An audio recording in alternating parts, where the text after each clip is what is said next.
I'm Duncan McLeod, and this is the TechCentral Show. Subscribe at youtube.com/TechCentral and never miss another episode. Now, Maurice van Heerden is director at Planetworld, audio specialist that represents some of the world's top audio brands. Maurice, it's great to see you in the studio. Thanks for coming through. Cheers. Thanks for doing this. Yeah. Great. So, Maurice, there are actually four of you that kind of started this business, and you're all brothers, the Van Heerden brothers.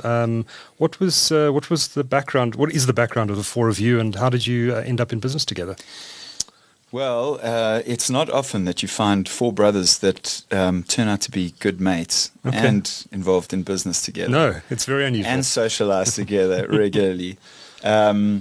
We grew up in a close home. We're all quite close in age, so 2 years apart, pretty much, between all of us. And we were all drifting in different careers, doing different things. I was a school teacher in the UK. Oh, wow. A dismal school teacher. Teaching what? Sports science. Okay. So I had aspirations to drink heavily, travel, and coach some rugby. And I ended up teaching at a school in Croydon, which is wow.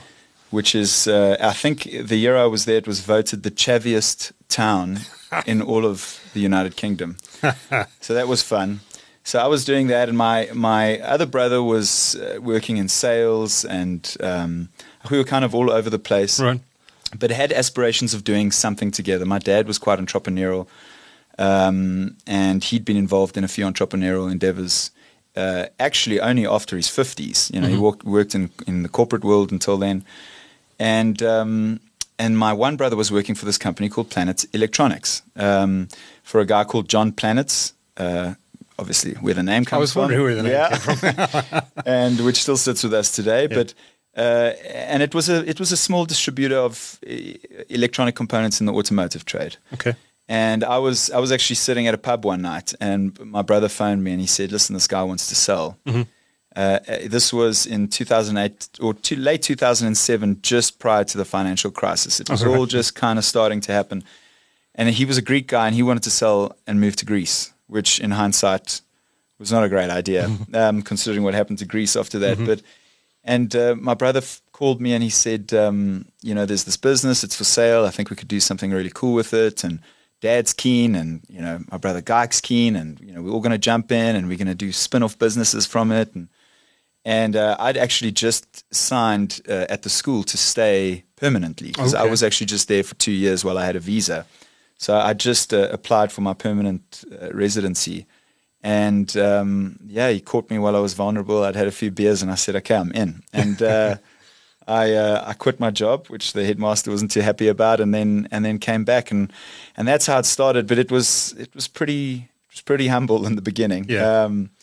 It was a small business. I think we had 5 or 6 employees, and my eldest brother, Guy, had just started an airport shuttle business.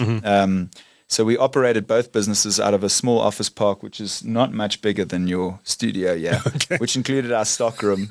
And that's how we started. And today the airport shuttle business is Easy Shuttle, which is by far the largest airport shuttle service in the country. And Planet Electronics since became Planetworld, which is where it is today. Why Planetworld? I wish I had a really good clever answer for you. But when we bought the business, the URL address was Planetworld. Okay. But the company was called Planet Electronics. And in 2018, we bought a company called Audiotronic. And this whole thing was, the names were getting messy. And so we went through a rebranding exercise, and we kind of did some market research, and we said, well, what do people know us as? What do people call us? And it turned out to be Planetworld. And we already own the URL. So that was useful. And so we changed it to Planetworld. It kind of stuck. Yeah. And that's what it'll be from now on. Yeah. So you mentioned that you're very close to your other brothers, and that's helped you into business together. But in business, there are always disagreements and differences over strategy and that sort of thing. How do you handle that as a family? We arm wrestle, and I almost always win. We, you're right. I mean, there are times when we have a very different approach on how to handle something. As it so happened, my eldest brother and third eldest brother, so I'm the youngest of the four. Okay. ended up working really, really well together. So my eldest brother was kind of more of a, really strong leader, really strategic. And so he kind of just assumed that role in Easy Shuttle. And then Cole is just like an operational genius. He if there's anyone that can get 200 drivers to work cohesively and and keep them motivated and so on, it's him. And so it just kind of naturally happened that the two of them ended up focusing on Easy Shuttle. And with Rainer and I, as the business grew and grew and grew, it kind of happened in the same way. I sort of stepped into the more strategic kind of leadership role, and Rainer's a very analytical guy. He should have been an engineer, but he's not. But he really should have been. He's really a details guy. So he buckled down on the parts of the business that required that.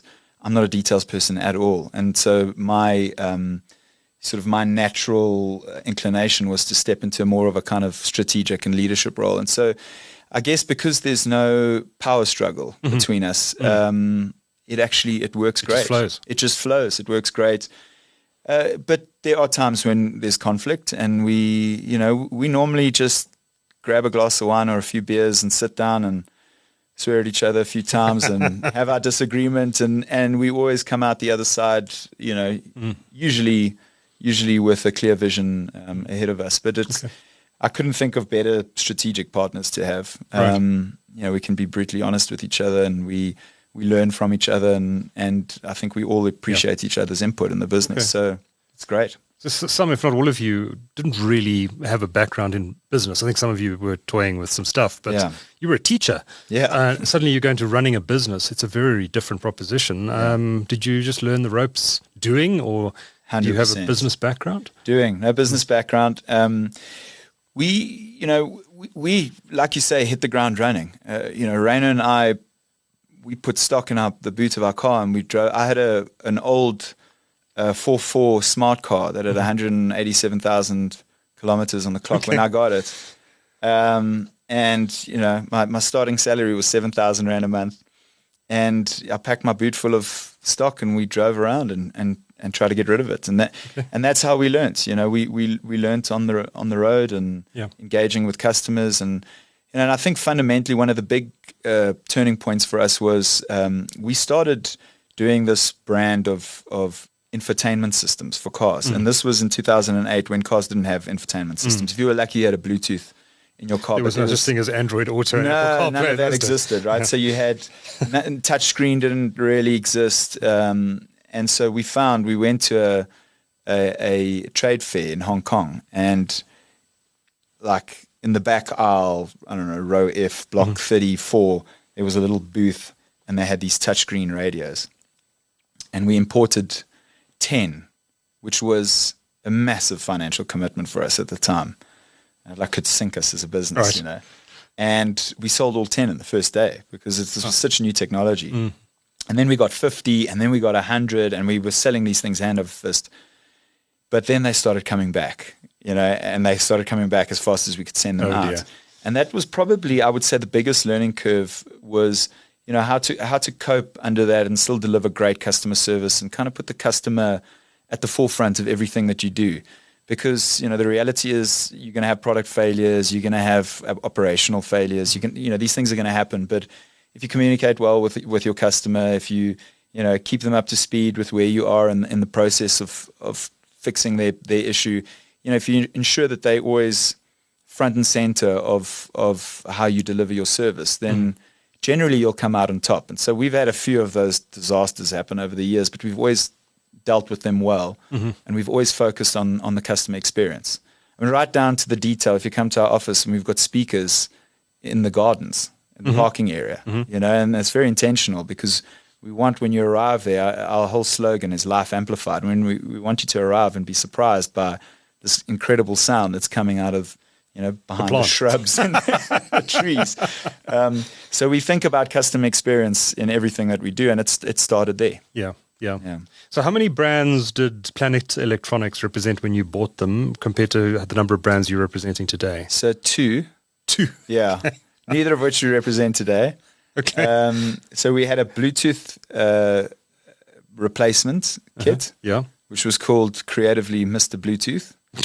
And then we had a third, a parking sensor replacement, which was really 80% of the business at the time, called Third Eye.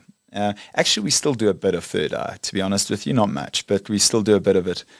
Today, the group's got well over 60 brands in total. We have some in-house brands where we do the product development and we do quality control and we go and inspect factories and order and brand them ourselves. Okay. We've got 4 or 5 of those. What is that brand? One Nav is by far the biggest one, and it's all based on this premise of one. So we've got One Nav, One X, One Audio, which have been around now for 5 or 6 years and still a big profit driver for us. Are they made in South Africa or contract manufactured in China? Contract manufactured in China, yeah. Okay. So we do all of the development here. So, I mean, essentially we'll get a white label product and then we'll modify it, to the spec that we want. And that's the portfolio that Reno looks after. And we'll bring it up to spec for South African customers and implement changes in the user interface and implement some hardware changes. And then we do, around 60 global brands which operate across the industries that we play in. Okay. But you're a distributor, right? You don't service the end user retail market. You distribute to retailers, correct, to value-added resellers and that sort of market, right? Yeah. So we operate in a few different industries. Automotive. We operate in musical instruments. Well, now in musical instruments. The home space, and then Pro AV or Pro Audio, which is kind of large format houses of worship, stadiums, that sort of thing. Right. And in all those instances, our responsibility is to import the right product and match it to the requirements in the market. And secondly, to supply it to a range of resellers that are well trained, that are educated about the products, that have a solid client base to which to sell the products. And so we deal with about 1,500 of those around South Africa. And then we also have small operations in Namibia and Botswana, and so on. Much smaller. How many people do you employ today? It's about 160. Okay. Yeah. That's huge. About 160. Well, a year ago it was 70. So it's been a busy year. That's more than doubling in 12 months. Yes. This line in my hairline was there a year ago, and it's now here. No, we acquired Tom's Sound and Music, and with that came quite a lot of people and a lot of new brands, and we operate in 2 new industries. So it's been a very, very busy, productive, but also successful year. I think many South Africans know the brand Tom's as a retail store where you can buy musical instruments and podcasting gear and all that sort of thing. Yeah. But you bought Tom's for a different reason, not for the retail stores. You bought them because they're a distributor of certain products. Correct. So Tom's had 3 divisions. It had Tom's, the retail stores, and which we don't own. We spun those out and sold them to somebody else. So you bought them and then sold them? Correct. Okay. They then had a company called Wild & Ma, which was a division of Tom's. Okay. And Wild & Ma was the importer of stuff like Shure microphones, JBL Professional, which is all the kind of outdoor speakers and large format PA.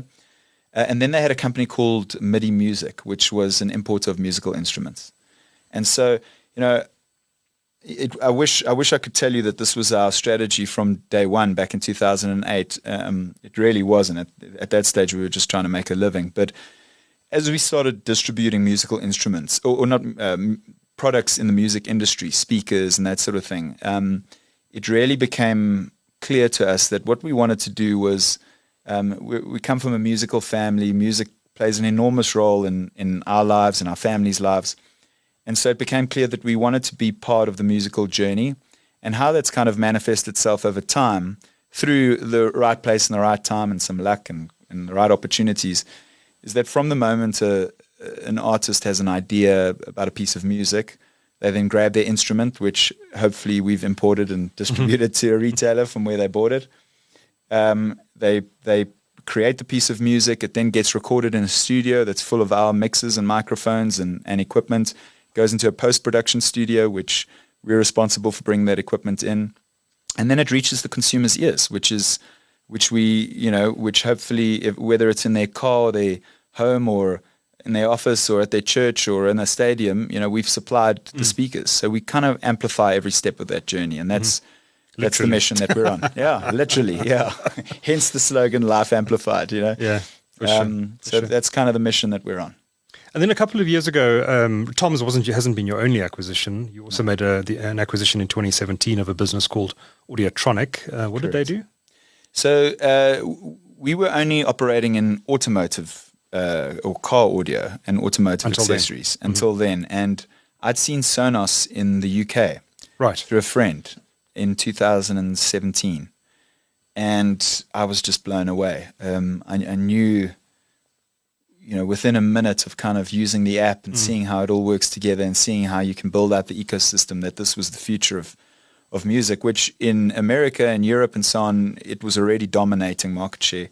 But I'd never heard of it in South Africa, and everybody I knew had never heard of it. So I desperately tried to get the distribution, and I in fact went to go see the owner of Audiotronic, who was the distributor. Okay. And I said, I really want to take over the Sonos distribution, and he had a prized 4-letter word for me, followed by off.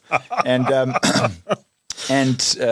but I didn't give up, and I'm very lucky. I had a friend who was actually a shareholder in the business.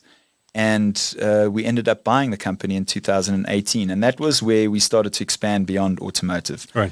And Audiotronic distributed Sonos, Onkyo, and a speaker brand called Dali. So that was where our sort of a journey into home audio started. Okay. And what's the mix now compared to car audio and home and professional audio? What's the revenue split? They fight neck and neck. Okay. So they're pretty close. So car was always way bigger. Yeah. But, one of the things that we found in all of the industries that we've got involved in, and it's been pretty consistent, and I don't think that we would get involved if it was any other way, is that typically what we've always found is that there are 7 or 8 distributors in the space. Most of them are owner-run. Mm-hmm. Most of the owners have been doing it for 30 or 40 years. They kind of all know each other, and it's an old boys club, and they've got their unwritten rules that they all kind of stick to, and nobody touches each other's brands. And so we disruptors. We basically find an opportunity to come in, consolidate the whole market. We bring cutting edge technology, cutting edge service, and the client base that these distributors sell to are mesmerized by what we can offer them in terms of service and backup and support and speed and technology. That within a year, every single one of those distributors is for sale. So we typically consolidate them pretty quickly, and that's what we did in home. So we actually did 3 acquisitions in home, and we really we could kind of pick and choose how we wanted our portfolio to look, and that's what we did. So we consolidated. I thought it would take 5 years, and it took us 2. Okay. Yeah. Okay. So you represent a wide range of brands now. How many in total, roughly, you said? That's 60. About 60. Yeah. Okay. Yeah. And one of them is Shure. You were very kind enough to bring in these 2 microphones. What's the model number? MK7? MV7. MV7. Yeah. These are specifically designed for podcast studios. Correct, right? Yeah. Okay. And Shure is a big player in that space. What are the biggest brands in your stable now? I imagine Sonos is probably number 1. Is that right? Yeah. By revenue, Sonos is our biggest. Yeah. So when we took over Sonos, it was very small, very, very small. They sold maybe between 500 and 800 pieces per year. All right. We do about 35,000 now, 40,000, wow. Yeah. Wow. And growing every year by kind of 30, 40%. Incredible. Yeah, yeah. Despite the economy. Despite it's one of those kind of Apple-esque products that just people want it. A lot of people refer to it as the Apple of music. Yeah, the Apple of speakers. It really is. It's the products are beautiful. They work well. The quality is fantastic. The brand is really strong. It's a brand that people want to be part of. And once you use it, obviously I get, when you have an audio distribution business, you get a lot of friends, of guys that want. And you get to play with a lot of tech as well. Yeah. And Sonos remains my number 1 recommended product to friends and family because it's easy to use. It's great quality. It's scalable, and you can build it up into your ecosystem as you want. What I like about Sonos is it takes the complexity out of home audio. In the past, you'd probably spend half a weekend wiring up a new audio system to an amp and speakers and all the rest of it. It was for audio nerds, It was like, you really had to be a bit of an audio nerd get a receiver, and then Yeah. then you'd have these floor standing speakers. And I mean, we still sell those, but in 2018, that was the majority of Audiotronic's business. It's now a very small minority. Interesting. Very, very small. Yeah. You still get your audio heads that, your audio files that prefer a receiver and Sure. prefer kind of time aligning it. But I'm sure there are themselves audio and- files who go Sonos too. What I would love to do, I'm yet to do it, but is to because audiophiles are like food critics. Mm-hmm. They listen to a piece of music not to enjoy the music, but to criticize the speakers.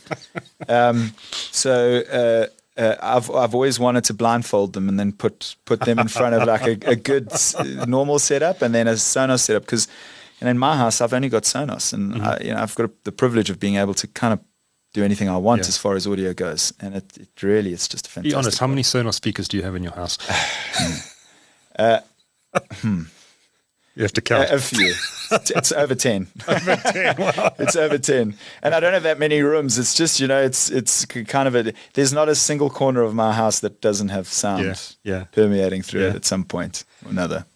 Well, we actually have an exercise for our viewers and listeners this week. We're using these instead of our usual lapel mics this week. So drop us a mail or leave a comment under the YouTube video or on TechCentral as to what you think of the audio quality of these microphones. We'd be keen to hear your views. Should we be using these instead of our lapel mics? Tell us what you think. info@techcentral.co.za is the address. There's only one to answer use. to that question. It's yes. Right. I mean, we've touched on the state of the economy, but you say Sonos is still booming. We know that South Africans are under pressure in the current economic climate. You tend to sell products into a more sort of the high end of the market. Is that segment, which I presume is sort of LSM 8 and higher, still able to afford? Does it have the discretionary spend to buy the products that you're selling?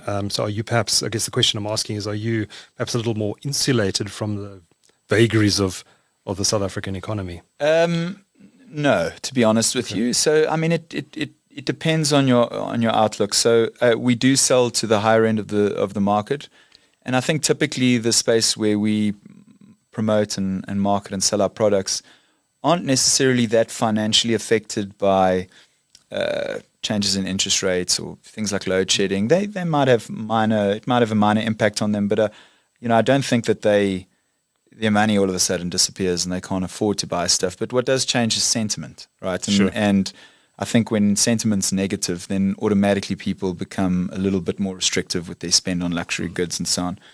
That being said, our internal message is just, we don't talk about it much, to be honest, because it's not something that we can change or we can impact change on. What we can change is our attitude, and what we can change is how aggressive we are in the market and how we approach our customers, and and really focus on customer needs. And so that's what we do. We try not to get sucked into all the negativity, because it's really out of our control. And it doesn't, no good comes from it, really.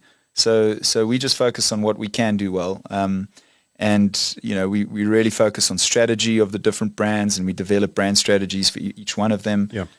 Which we implement, and we're seeing some areas. I mean, there are silver linings, because the corporates obviously know something that we don't, because they're spending money like crazy on video conferencing equipment and redoing office buildings, and we're selling more video conferencing equipment than you could ever imagine right now. Interesting. Which is all the big corporates that are investing money Because of hybrid work and exactly. sort of aftermath of COVID. Well, and I think people are now coming back into the office, and there's a huge focus on video conferencing. A massive focus. Yeah. So there we're really strong. We're very, very strong musical instruments. There we've performed really, really well. So that side of the business is going great. Our home division continues to grow. Automotive is under a bit of pressure. Okay. We don't really have much market share to churn out there, because we're very dominant in that space. But everywhere else, there's, if the market gets a bit smaller, I don't get too worried, because there's, as long as there's competition, there's market share to grab. So we just focus on that. Yeah. When there are no competitors left, then you start to worry. Yes, yeah. Then I'll retire. Okay. I'm interested in the audio, the car audio market. It's not something I look at closely, and certainly not something I've looked at in many decades. I think the last time I actually installed an audio solution in my car was in the days of cassette tapes. Yeah. That market, what are consumers buying there? I mean, imagine that, you know, if you wanted to, you could really spec up quite a hell of a system for your car. Yeah. What's available in the market? What are guys buying? So it's definitely shifted in the last 10 years, whereas before, or probably 15 years, whereas before you would see real enthusiasts spending big money on custom car installations. That's very slow. You know, I think that car manufacturers produce cars with pretty good sound now, you know, so that's rare. But where we do a hell of a lot of business, you know, you traditionally think of car audio as two 12-inch subwoofers in the boot and a big box and 6x9s. The whole thing shaking like this.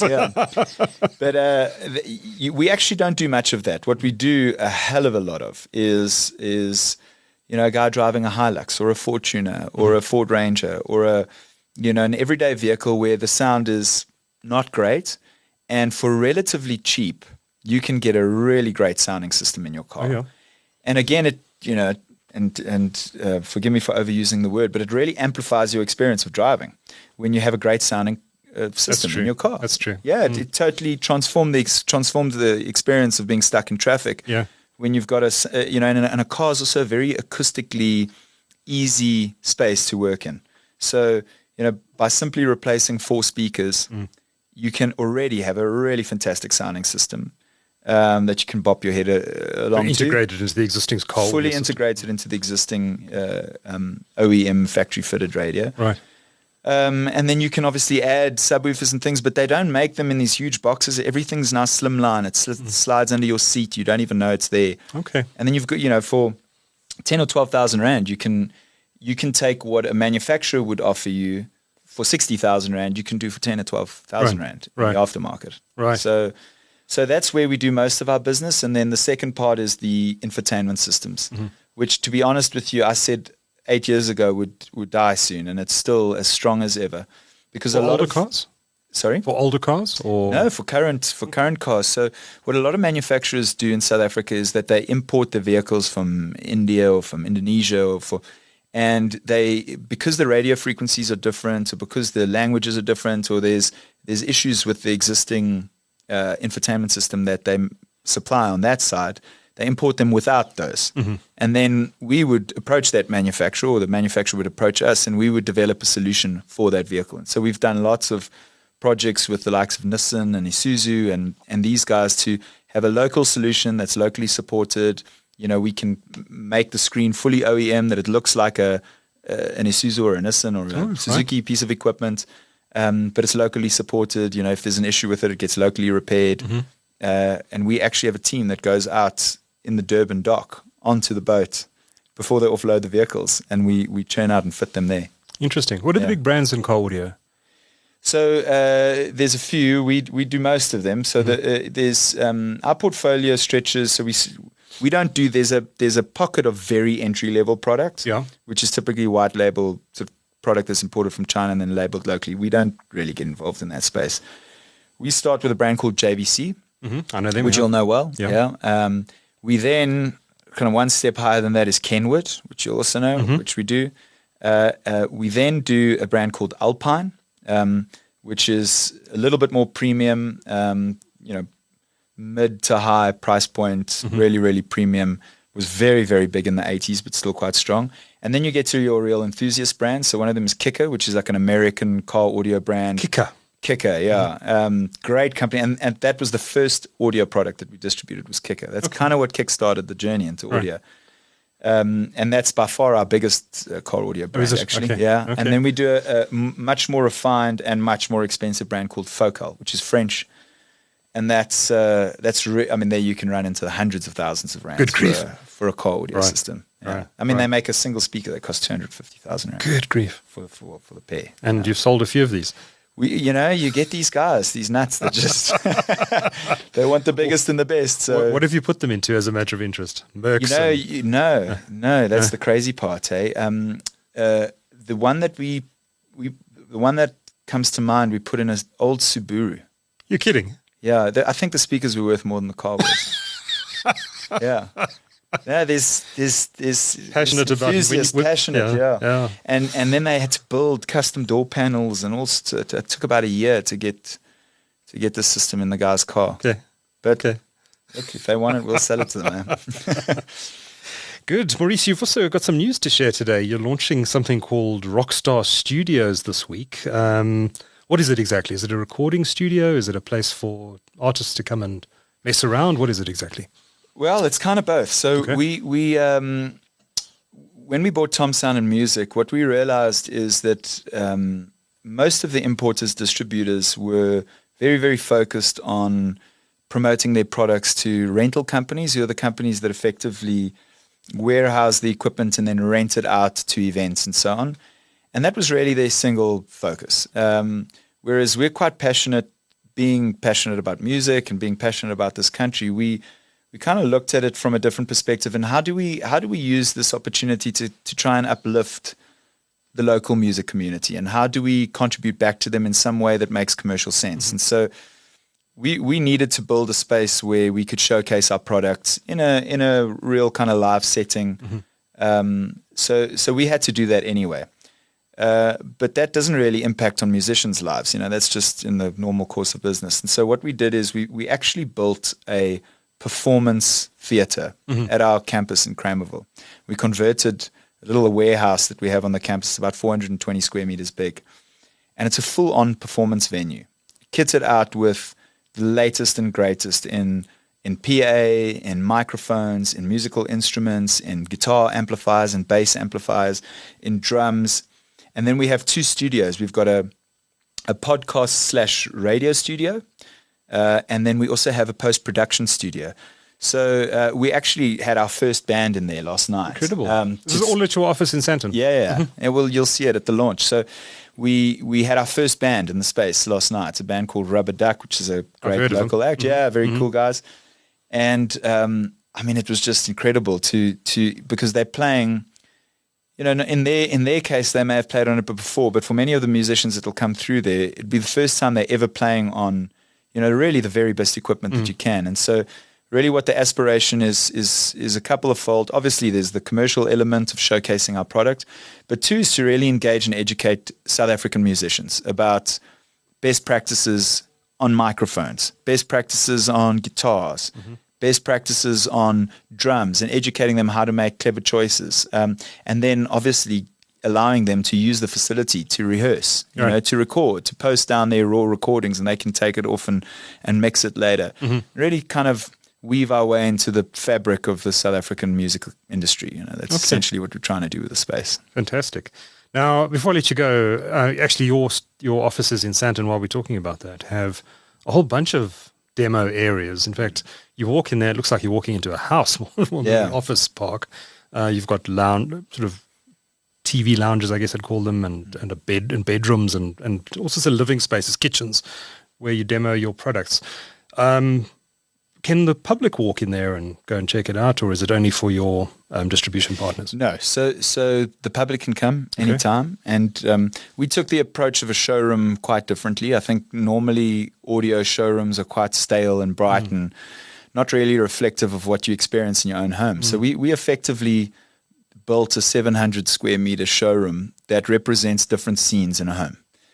So whether they be lounges or bedrooms or dining rooms or studies, and we filled it with beautiful furniture, all South African design furniture that was all made in South Africa, designed by local South Africans.